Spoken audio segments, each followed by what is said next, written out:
Christmas to you all. Saya percaya setiap kita boleh merasakan sukacita Natal pada hari ini. Mari dimanapun kita berada pada saat hari ini, kita mau merayakan Natal bersama-sama. Walaupun masih secara online, tapi saya percaya Tuhan Yesus hadir dalam setiap tempat dimanapun kita berada. Mari kita siapkan hati kita siapkan pikiran kita bersatu di dalam doa. Kami mengucap syukur Tuhan Yesus buat hari ini. Kami boleh merayakan kelahiran-Mu Tuhan. Terima kasih Engkau mau lahir bagi kami, menebus setiap dosa kami Tuhan, sehingga kami boleh memanggil Engkau ya Aba ya Bapa. Terima kasih Tuhan, terima kasih ya Bapa. Kami puji, kami sembah Engkau di dalam nama Tuhan Yesus. Bersama-sama dengan saya katakan amin. Mari kita puji Dia, sembah Dia, haleluya.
Firman Tuhan, kami sembah Engkau Tuhan, kami puji nama-Mu. Yesus, kami puja, kami sembah sebagai Raja.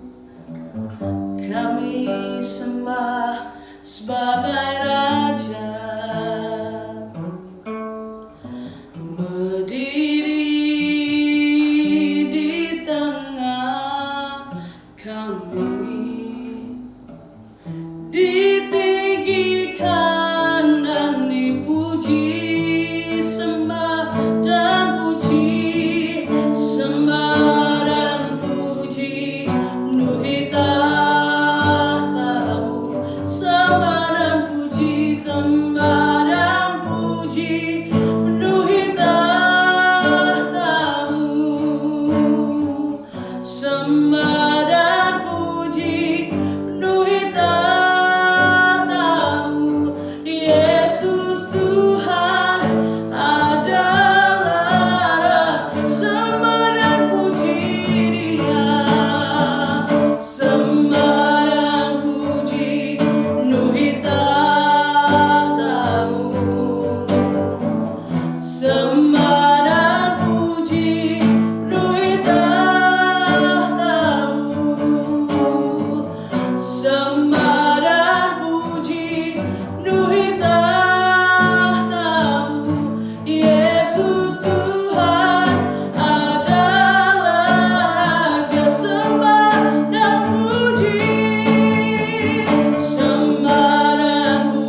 sembah dan puji Dia, sembah dan puji Dia, sembah dan puji Dia, Sang Raja. Sembah dan puji, sembah dan puji Dia, sembah dan puji Dia, sembah dan puji Dia, Sang Raja. Sembah dan puji Yesus, sembah dan puji Yesus, sembah dan puji Yesus, sembah dan puji Yesus, Sang Raja.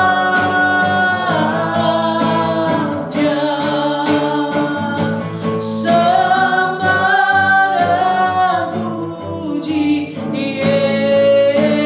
Yesus, sembah dan puji Yesus, sembah dan puji Yesus, Sang Raja.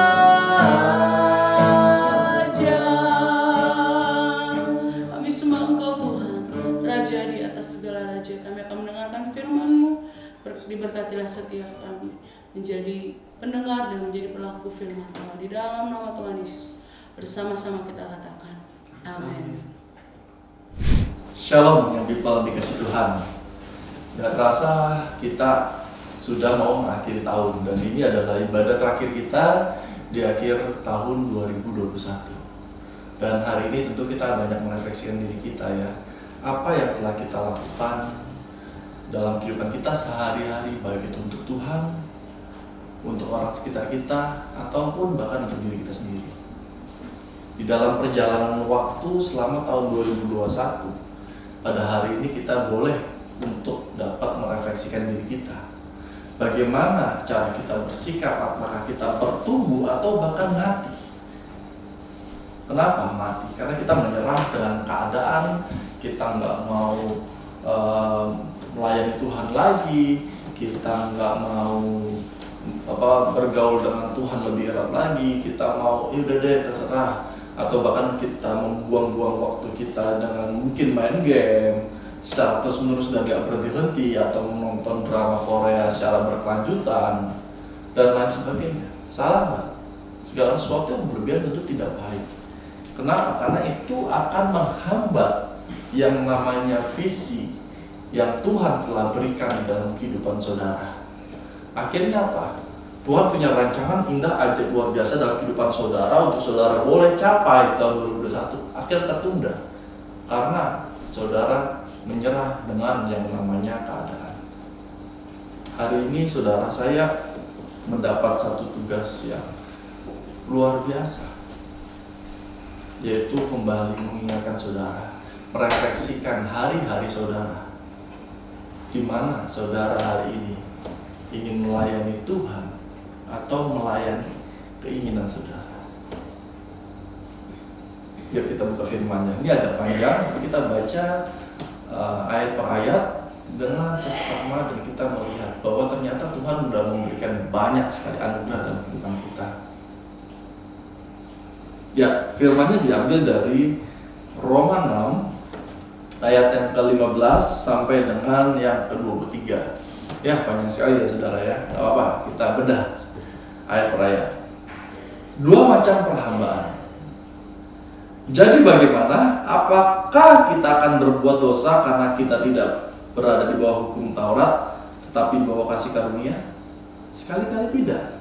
Apakah kamu tidak tahu bahwa apabila kamu menyerahkan dirimu kepada seseorang sebagai hamba untuk mentaatinya, kamu adalah hamba orang itu yang harus kamu taati, baik dalam dosa yang memimpin kamu kepada kematian maupun dalam ketaatan yang memimpin kamu kepada kebenaran. Tetapi syukur kepada Allah, dahulu memang kamu hamba dosa, tetapi sekarang kamu dengan segenap hati telah mentaati pengajaran yang telah diteruskan kepadamu. Kamu telah dimerdekakan dari dosa dan menjadi hamba kebenaran. Aku mengatakan hal ini secara manusia karena kelemahan kamu, sebab sama seperti kamu telah menyerahkan anggota-anggota tubuhmu menjadi hamba kecemaran dan kedurhakaan yang membawa kamu kepada kedurhakaan, demikian hal kamu sekarang harus menyerahkan anggota-anggota tubuhmu menjadi hamba kebenaran yang membawa kamu kepada pengudusan. Sebab waktu kamu hamba dosa, kamu bebas dari kebenaran. Dan buah apakah yang kamu petik daripadanya? Semuanya itu menyebabkan kamu merasa malu sekarang, karena kesudahan semuanya itu ialah kematian. Tetapi sekarang, setelah kamu dimerdekakan dari dosa dan setelah kamu menjadi hamba Allah, kamu beroleh buah yang membawa kamu kepada pengudusan, dan sebagai kesudahannya ialah hidup yang kekal. Sebab upah dosa ialah maut, tetapi karunia Allah ialah hidup yang kekal dalam Kristus Yesus Tuhan. Yang percaya katakan amin. Ya saudara, perlu kita sadari dan pahami benar bahwasanya ketika kita melakukan dosa, satu hal yang ditimbulkan dalam hidup kita adalah rasa malu. Kok bisa bilang gitu kan? Ya. Ketika pertama kali Adam dan Hawa jatuh dalam dosa, rasa yang timbul pertama kali adalah rasa malu. Kenapa ada rasa malu? Rasa malu itu selalu berbarengan dengan namanya rasa bersalah. Jadi dosa selalu menyebabkan rasa malu, sehingga pada saat hidup kita di dalam dosa, kita akan merasa malu untuk menghampiri Allah. Sama seperti kejadian di Taman Eden. Ketika manusia berbuat dosa, dia langsung bersembunyi dari Allah. Tapi inilah baiknya Tuhan kita, saudara.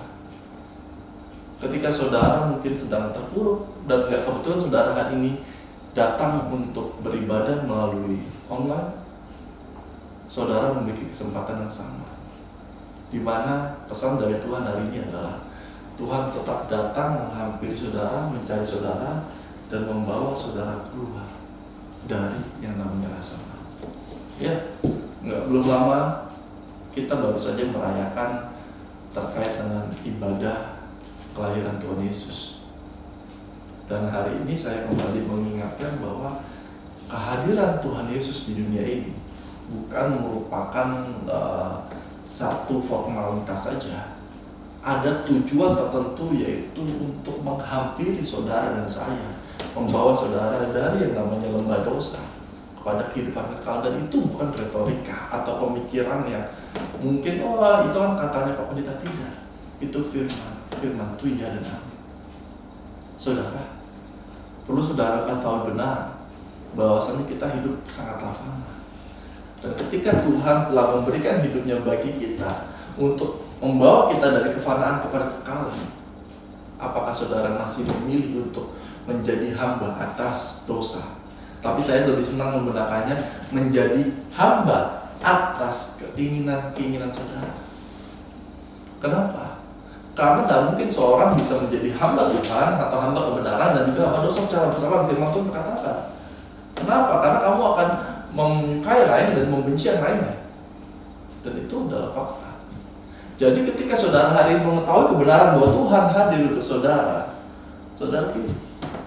Hari ini di akhir tahun saudara bisa merenungkan bahwasannya mungkin hidup saudara belum maksimal dalam Tuhan, tapi kita bisa berkomitmen ulang, saudara.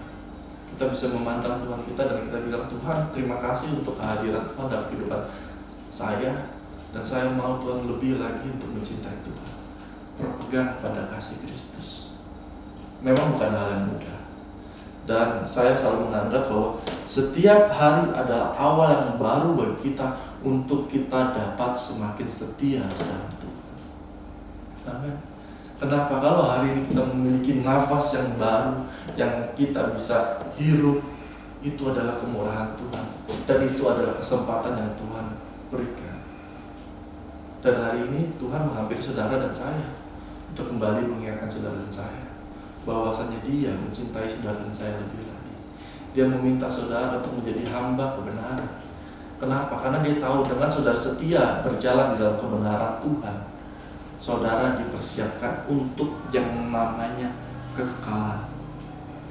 Saya bacakan dari Roma 6:22, berkata demikian. Tetapi sekarang kamu telah dimerdekakan dari dosa, dan setelah kamu menjadi hamba Allah, kamu beroleh buah yang membawa kamu kepada kekudusan, dan sebagai kesudahannya ialah hidup yang kekal. Ini adalah satu statementnya Tuhan ketika Tuhan mati buat saudara dan saya. Dan bagaimana respon saudara dan saya ketika kita menerima keselamatan? Kita mau mengerjakannya, memperjuangkannya, atau kita justru melepaskan? Hari ini saya mengundang saudara untuk merefleksikan hidup saudara. Di manakah saudara akan menaruh hidup saudara di tahun 2022? Saya nggak akan paksakan, saudara harus melayani dan sebagainya, tidak. Tapi ketika saudara mencintai Tuhan, otomatis saudara akan melayani Tuhan. Kenapa? Karena saudara sadari benar bahwa hidup saudara sudah seharusnya menjadi milik Dia yang menebus, yaitu Tuhan Bapa kita. Dan saya tutup dengan ayat 23-nya, sebab dikatakan upah dosa ialah maut, tetapi karunia Allah ialah hidup yang kekal dalam Kristus Yesus Tuhan kita. Melalui firman yang singkat pada hari ini, saya berharap membuka satu pemahaman yang baru, di mana Tuhan begitu mengasihi saudara dan saya, dan oleh firman-Nya saudara beroleh kemerdekaan dan kebenaran yang utuh. Amin. Tuhan Yesus memberkati. Sebelum kita akhiri ibadah ini, mari kita berdoa. Dan saya akan berdoa untuk saudara. Bapa, Kau Allah yang begitu baik, yang mengasihi Tuhan setiap anak-anak-Mu. Tidak satupun yang Kau lewati. Saya percaya Tuhan, jamahan kuasa darah-Mu itulah yang menyentuh hati mereka dan mengingatkan mereka betapa Engkau mengasihi mereka, Tuhan, dan Engkau bersedih hati ketika mereka hidup dalam kesia-siaan. Bapa yang baik, hamba berdoa Tuhan, kiranya Engkau yang membukakan segala rancangan indah ajaib luar biasa yang telah Engkau beriakan dan sediakan bagi mereka. Kiranya pertolongan Engkau sajalah yang boleh menjamah mereka. Di tahun 2021 ini Tuhan boleh berakhir, tapi kami percaya Tuhan, kehidupan mereka tidak berakhir dengan sia-sia, karena Tuhan akan membukakan rancangan-rancangan yang luar biasa untuk kehidupan mereka. Dan Bapa, biar kiranya kuasa darah-Mu yang kudus itulah yang menghangatkan hati dan kehidupan mereka serta pikiran mereka, sehingga mereka boleh tetap diam di dalam bait-Mu yang kudus, yaitu bersama dengan persekutuan Roh Kudus untuk kehidupan mereka. Terima kasih Tuhan Yesus, terima kasih. Hamba berdoa Tuhan untuk mereka di tahun 2022. Kiranya Tuhan, Kaulah yang boleh menjawab setiap doa-doa mereka. Engkau menjawab mimpi-mimpi dan kerinduan hati mereka. Kau yang menyertai mereka sehingga mereka boleh berjalan di dalam kebenaran firman Tuhan. Sehari-hari bukan semakin baik, tapi di dalam hari-hari Tuhan tetap baik. Dan kami percaya, kapanpun, dimanapun, ketika Allah ada bersama dengan mereka, mereka ada di dalam naungan dari tempat yang maha tinggi. Terima kasih Tuhan Yesus, terima kasih hamba-Mu terbatas berdoa untuk anak-anak-Mu yang boleh terus setia mengikuti ibadah di tempat ini. Kiranya Bapa, Roh-Mu yang ajaib luar biasa boleh menuntun, menolong, menghibur mereka di dalam segala situasinya. Dan hamba mau menyerahkan kehidupan mereka di dalam tangan Tuhan yang kudus saja. Terima kasih Bapa yang baik, terima kasih. Dan sebelum kami akhiri ibadah kami Tuhan pada hari ini, kami minta kemurahan dan berkat Tuhan. Kami minta berkat yang datangnya daripada Allah Bapa, kasih karunia dari Tuhan kita Yesus Kristus, persekutuan dengan Roh-Nya yang kudus. Itulah yang menyertai, membimbing dan memberkati kita dari hari ini sampai Tuhan datang kali yang kedua. Kita yang percaya katakan amin. Tuhan Yesus memberkati. Dan kami dari seluruh Komisi Pemuda dan Anak mengucapkan selamat Hari Natal dan Tahun Baru. Kiranya berkat Natal, kasih karunia Tuhan begitu luar biasa terus menyertai saudara dari sekarang sampai Tuhan datang kali yang kedua. Tuhan Yesus memberkati.